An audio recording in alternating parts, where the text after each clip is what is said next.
what you see in life is temptations. If Papa was a Rolling Stone, I'm sorta like the Temptation.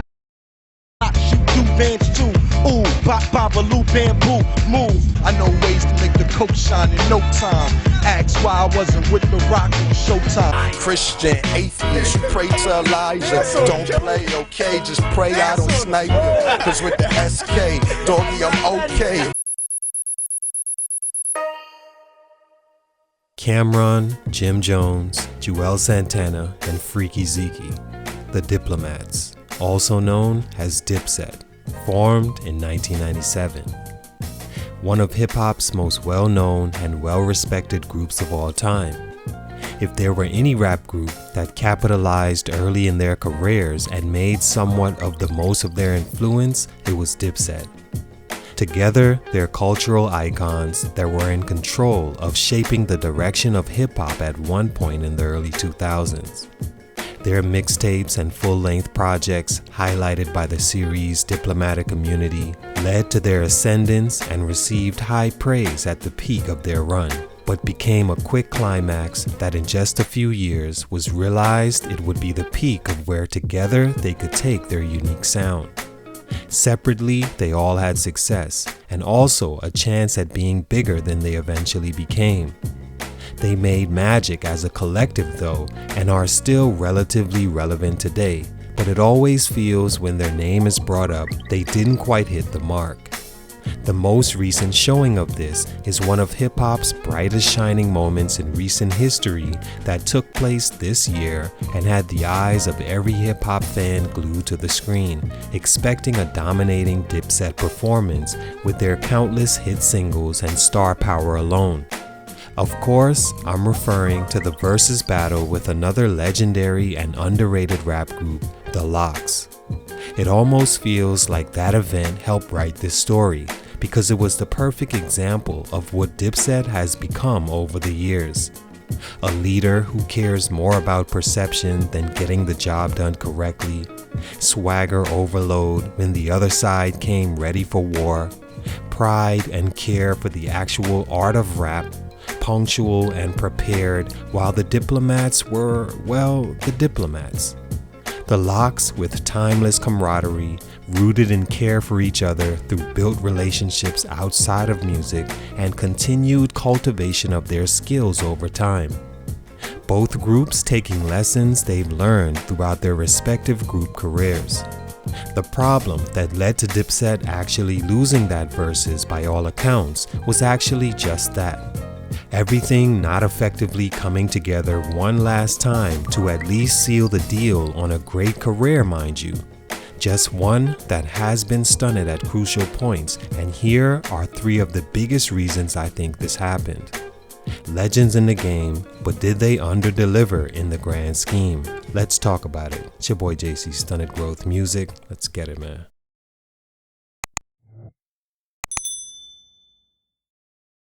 The members of the Diplomats are all from Harlem, New York, with their energetic hype man and group executive Freaky Zeaky having ties to the Bronx. The group was first formed in '97 by Camron and Jim Jones, childhood friends, joined in '99 by Juelz Santana, completing the main ingredients to the set. Although the group would have other artists like Hell Rel, J.R. Ryder, and 40 Cal as extensions. In 2001, led by Camron, they signed to his Diplomat Records label and began to put the world up on their swag and lingo from one of the most famous places in the world. They began working on their debut album and first installment, Diplomatic Community, released a year after Camron's third solo album and considered classic Come Home With Me. The album put the group in hip-hop's driver's seat for maybe one of the shortest group runs in history. Stunt number 1, the point guard and leader. Every demise happens when the head of the snake, or in this case, the bird, is removed for whatever reason. Camron was the obvious holder of this position, seeing as at that point, he had the most rap success as a solo artist and the group being signed to his actual label, giving him 100% creative control and the power to do as he saw fit with the direction of the group. and Cam was a great choice outside of everything mentioned earlier. He fit the description of a rapper from Harlem in every way.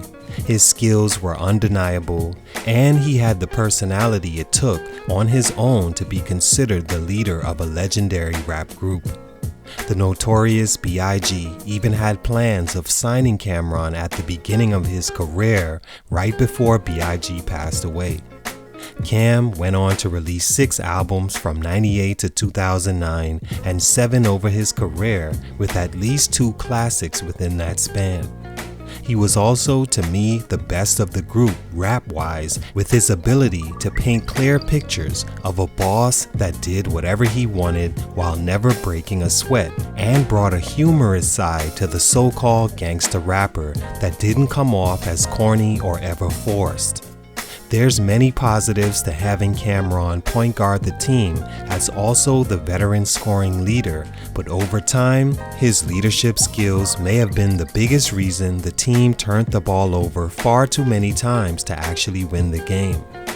The first instance of this came with his handling of the tidal wave that was the Rockefeller breakup that changed the trajectory of hip-hop in itself with all the artists it affected.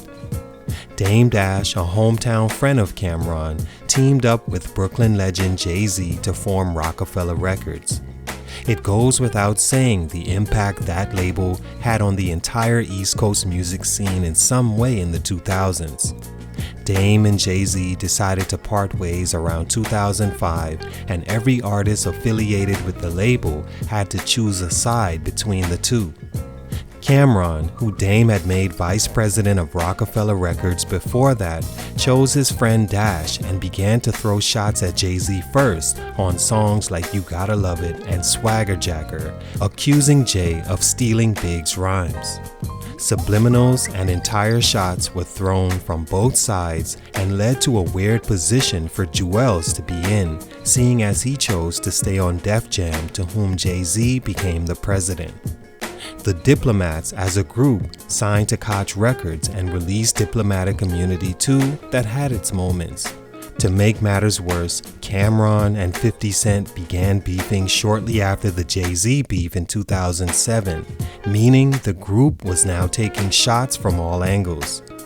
Cam and Jim Jones also began to beef over Cam's moves and also his abrupt hiatus from the music game in the height of the group being embroiled in beef.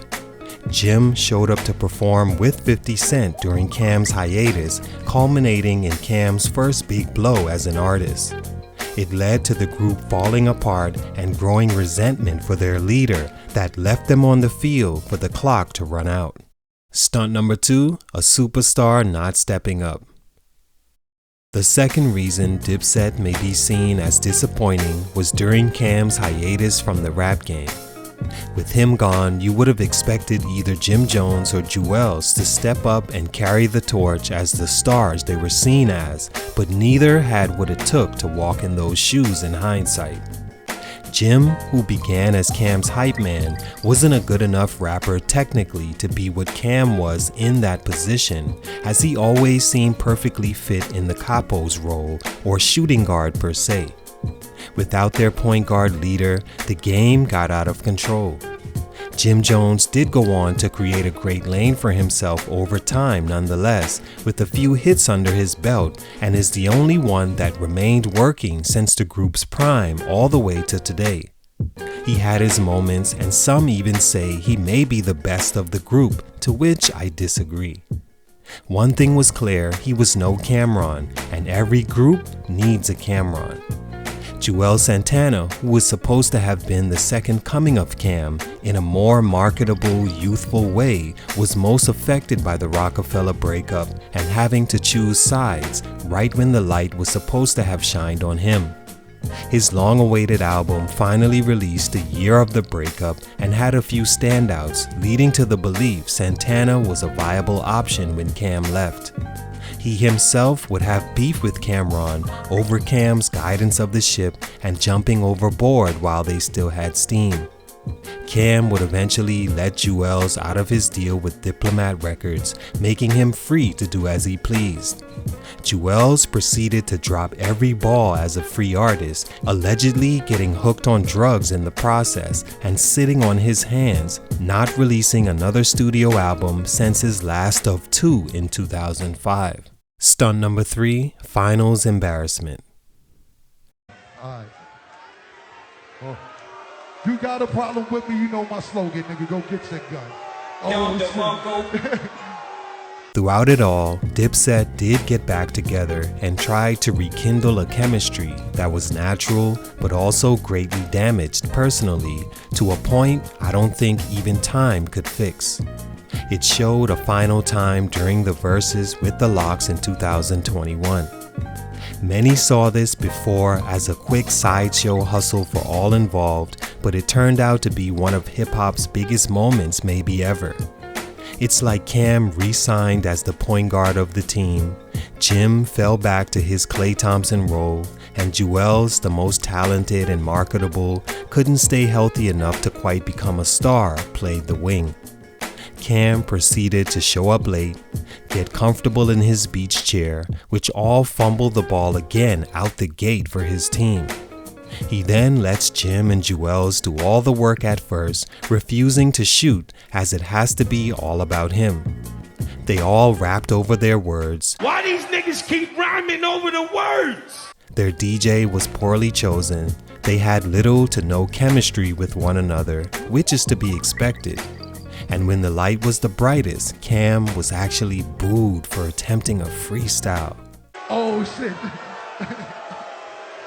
Oh yeah. Okay, y'all got it, bro. You got it, go. Jim Jones fell or leaped off stage, and Juelz looked and felt off the entire night. All while the Lox put on a flawless performance with everything Dipset lacked and more. The final score, 130-56, as the Lox rejuvenated their career with streaming and sales increasing, along with keys to the city and a full championship parade across the industry. As far as Dipset, well, I haven't heard from either much since. They thought this would be an insignificant stroll through memory lane, turned out to be the lid sealer to a great, fun, but a bit underwhelming career as a group. All in all, it's hard to cast blame on any one member for the group falling short, and keep in mind, falling short is subjective. If nothing, they became legends in the game and made a way for their families forever. At their height, they were the taste and style of the game, but just couldn't quite stay together to see the future everyone else saw them becoming, and for these reasons, their growth was stunted. It's your boy JC, Stunted Growth Music, and I'm out.